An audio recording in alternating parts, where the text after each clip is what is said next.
నమస్తే, వెల్కమ్. నేను మీ స్వాతి. పిప్పళ్ళు చాలా మంది వినే ఉంటారు.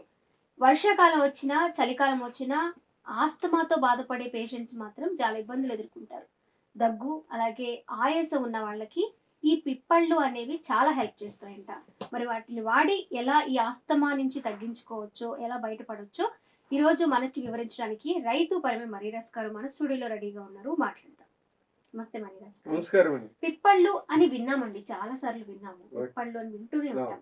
కానీ అవి ఎలా ఉంటాయని చాలా మందికి తెలియదు. అఫ్ కోర్స్ నాకు కూడా తెలియదు. ఆస్తమా ఉన్న వాళ్ళకి ఇవి వాడితే తగ్గుతుంది అని అంటున్నారు.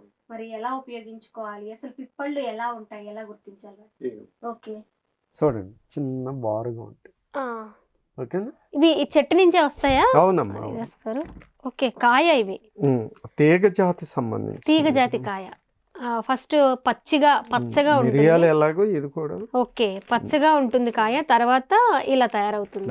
మనం కోసి ఇలా ఆరబెట్టుకోవాలా? ఎండబెట్టుకోవాలి. ఓకే. పిప్పళ్ళు మనకి ఆయుర్వేద షాప్స్ లో దొరుకుతాయా మరీదాస్ గారు? దీన్ని త్రికట సూర్ణం అంటారు. పిప్పళ్ళు, సొంటి, మిరియాలు కలిసి త్రికట సూర్ణం అంటారు అనమాట. ఓకే. కరక్కాయ, తానికాయ, ఉసిరి కలిసి త్రిపల సూర్ణం అంటారు. త్రికట సూర్ణము, త్రిపల సూర్ణము, గుగ్గులు కలిపితే మహాయోగరాజు గుగ్గులు తయారవుతుంది. నొప్పుల మీద బాగా అద్భుతంగా పనిచేస్తుంది. వీటికి లక్షణాలు ఏంటంటే, ఈ యొక్క పిప్పళ్ళకి ఈ యొక్క ఊపిరితిత్తుల మీదే బాగా అద్భుతంగా పనిచేస్తాము. శ్రాష్టమైన తేనె తీసుకుని, అంటే సుమారుగా 2 గ్రాములు 2 స్పూన్లు తేనె కలుపుకొని నాకేస్తే కనుక ఉదయం నైట్ కూడా తీసుకుంటే ఊపిరితిత్తుల యొక్క నిమోనియా మీద బాగా అద్భుతంగా పనిచేస్తుంది. ఊపిరితిత్తు నాళాల మీద బాగా పనిచేస్తుంది. ఇంకా దీనికి కలుపుకునేది ఏంటంటే కరక్కాయ, తానికాయ, ఉసిరి. కరక్కాయ 1 భాగము, తానికాయ 2 భాగాలు, ఉసిరి అనేది 4 భాగాలు. అంటే ఈ 3 కలిపి ఏదైతే నేను పద్ధతిలో చెప్పాను, ఏ విధంగా మోతాదులో చెప్పాను, అదంతా సూర్ణం చేసి 100 గ్రాములు అయిందనుకండి, పిప్పళ్ళు కూడా 100 గ్రాములు. అప్పుడు ఈ మొత్తం ఈ 4 రకాలు కలుపుకొని తీసుకుంటే కనుక అద్భుతంగా, మామూలు కదా అసలు, ఇంకా శ్వాస నాళాల మీద బాగా అద్భుతంగా, దగ్గు, క్షయవ్యాధి మీద కూడా పనిచేస్తుంది. అంత గొప్ప విషయం. ఊపిరితిత్తులకు సంబంధించిన ప్రతి సమస్యకి పిప్పళ్ళు పనిచేస్తాయి. బాగమ్మా. తానికాయ కూడా అంతే, ఊపిరితిత్తుల మీద బాగా అద్భుతంగా పనిచేస్తుంది. ఉసిరి కూడా అంతే. ఇంకా అసలే ఈ ఈ క్షయవ్యాధి కానీ లేకపోతే మరణం పొందే వ్యక్తి కూడా స్వర్ణ భస్మం, ఉసిరి యొక్క సూర్ణం కలుపుకుని తీసుకుంటే కనుక తప్పకుండా మరణం పొందేవాడు కూడా జీవించగలుగుతాడు. స్వర్ణ భస్మం అంటే ఒరిజినల్.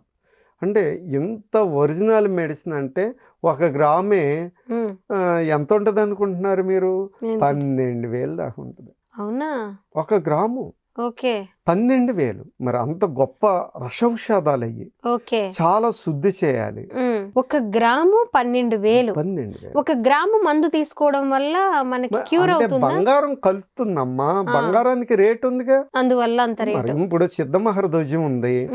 సిద్ధమహరధ్వజంలో గంధకం, పాతరసం, బంగారం కలిసి సిద్ధమహరధ్వజం తయారు చేస్తారు. అది 1 గ్రాము 1,200. ఇదైతే చాలా రేటు. స్వర్ణ భస్మం అంటే చాలా విలువైంది. 1,200, అది 12,000. 12,000 అంటే ఇది 1,200. కానీ దీనికి సిద్ధమహరధ్వజం మాత్రలు కడతారు. సిద్ధమహరధ్వజం 1 గ్రాము అయితే వంగభస్మం, అప్రభస్మం, పచ్చకర్పూరం ఇవన్నీ కలుపుకొని మాత్రలు తయారు చేసి రోజుకోట 2 డబ్బును బట్టి, అంటే ఈ నరాలు వీక్నెస్ రాకుండా కాపాడే శక్తి ఉంటుంది అన్నమాట. అందువల్ల ఈ యొక్క వసంత కుసుమాకరం, షుగర్ ఉన్న వాళ్ళకి నరాలు వీక్నెస్ ఉంటుంది. దానివల్ల కూడా ఈ మంచి గొప్ప పూర్ణచంద్రోదయం కానీ, వసంత కుసుమాకరం కానీ, సిద్ధమహరధ్వజం కానీ గొప్ప ఔషధాలు అన్నమాట ఇవి. కానీ రేటు ఉంటుంది. కానీ ముసలతనం అనేది రాదు. మరి అంత గొప్ప ఔషధాలు కదా.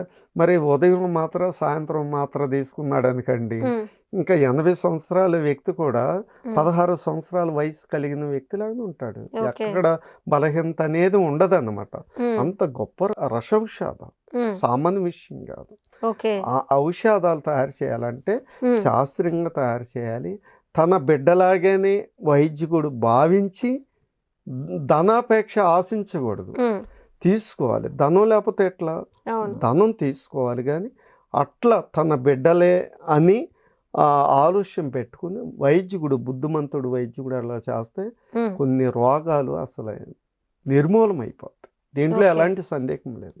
అంటే ధనవంతులు తీసుకోగలుగుతారు, ధనవంతులైన కొన్ని లక్షలు కానీ ఖర్చు పెడతారు కానీ ఆరోగ్యాన్ని సంపాదించుకోలేరు. కనుక ఎందుకంటే ఆయుర్వేదంలో అంత విశ్వాసం కలిగిన వ్యక్తిని కాబట్టి ఎవరైనా షుగర్ ఉంటే వసంత కుసుమాకరం ఉదయం ట్యాబ్లెట్, సాయంత్రం ట్యాబ్లెట్, చాలా డబ్బులు అవుతాయి. 30 ట్యాబ్లెట్లే 2500 అవుతాయి. అంత రేట్లు ఉంటాయి. కానీ మరి కోట్లు ఉంటాయి, ప్రయోజనం ఏముంది? మనసులో ఏలాడిపడే వాళ్ళు ఉంటారు తెలియక, ఎందుకు నాకు ఇంత ఆస్తి ఉంది, నేను ఆరోగ్యం లేనప్పుడు ఎందుకు ఈ ధనం అనేది అదే అనిపిస్తుంది ఒక్కొక్కసారి అనుకుంటారు. కూలి పని చేసుకున్న చాలా శ్రేష్టమైన అన్ని పదార్థాలు తింటున్నారు కదా, నేను తినలేకపోతున్నాను ఇన్ని కోట్లు ఉన్నా కానీ అనుకున్నా. అందుకే ఈ రోజు చాలా వివరించి చెప్తున్నాను.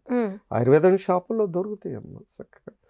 వసంత కుసుమాకరం దొరుకుతుంది, పూర్ణచంద్రోదయం దొరుకుతుంది, సిద్ధ మహరదోజం దొరుకుతుంది. అద్భుతంగా ఇవి వాడుకుంటే ధనవంతులు వాడుకోవచ్చు. షుగర్ ఉన్న వాళ్ళు చక్కగా వాడుకుంటే మాత్రం మంచిగా ఆరోగ్యంగా ఉంటారు. మామిడి చెట్టు పండు ఇక పంటకొచ్చి మిగల పండినాక ఎలా రాలిపోద్దో ఆ విధంగా అంతే సప్తదాంతువుల మీద అంత గొప్పగా పనిచేస్తాయి. కానీ రసౌషధాల్లో గొప్పతనం ఉంది. తర్వాత ఏదైనా తేడా వస్తే కనుక దాన్ని సరైన శుద్ధులు చేయకపోతే మాత్రం ఎఫెక్ట్, కిడ్నీలు కూడా పాడైపోతాయి. దీంట్లో ఎలాంటి సందేహం లేదు. అందుకే జాగ్రత్త. అందుకే కరెక్టే, తానికే, ఉసిరి నెంబర్ 1 మెడిసిన్, రసాయనంగా పనిచేస్తుంది. ఈ 3 యొక్క త్రిపల సూర్ణం పడే ఈ కాయలు బెరడు తీసుకుంటే గొప్ప రసాయన పదార్థం, రసౌషధాల కన్నా బాగా పనిచేస్తుంది అన్ని డబ్బులు ఖర్చు పెట్టే కన్నా. అంత గొప్ప త్రికట సూర్ణం కూడా అంతే. పిప్పళ్ళు, తర్వాత సొంటి, మిరియాలు, ఈ యొక్క 6 అయితే త్రికట సూర్ణం అనేది బీపీ ఉన్న వాళ్ళు ఎక్కువ వాడకూడదు. ఎందుకంటే దానికి ఘాట్ అనేది ఉంటుంది కాబట్టి ఆ ఘాట్ ఉంటుంది వలన బీపీ రేజ్ అయింది. అదే త్రిపల సూర్ణం అనుకోండి ఇబ్బంది లేదు, దీనికి కొవ్వు పదార్థం కరుగుతుంది, దానికైతే బాగా స్పీడ్గా తగ్గుతుంది కొవ్వు పదార్థం. కానీ త్రిపల సూర్ణం అనేది ఇబ్బంది పెట్టేది కాదు. అందువల్ల త్రికట సూర్ణం వాడేటప్పుడు చాలా జాగ్రత్త. బీపీ లేని వారు అయి ఉండి అప్పుడు ఊపిరితిత్తుల మీద బాగా పనిచేస్తాయి. పిప్పళ్ళు అనేది తేనె, పిప్పళ్ళు కరెక్ట్గా తానిగా ఉసిరి తీసుకుంటే కనుక ఆయాసం, దగ్గు అన్నిటి మీద మంచి అద్భుతంగా పనిచేస్తుంది. ఓకే మరి దాస్ గారు, మరి ఈ ఊపిరితిత్తుల సమస్యలు ఉన్న వాళ్ళకి ఈ పిప్పళ్ళు అనేవి ఏ విధంగా ఉపయోగపడతాయో చాలా చక్కగా వివరించారు. థ్యాంక్ యూ సో మచ్ అండి. నమస్కారం అండి.